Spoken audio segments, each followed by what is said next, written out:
Hello guys, in this video I'm going to show you how to turn on the study mode on the GeoExpert application.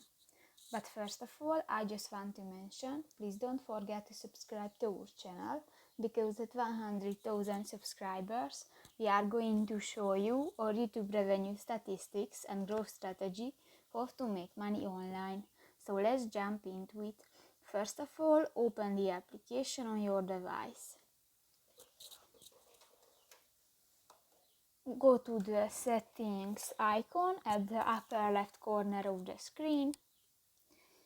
Scroll down and the fourth option, the study mode basic.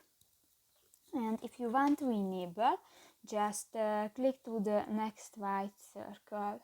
And new this function is enabled. So that's pretty much it for this video, guys. See you in the next one. Bye bye.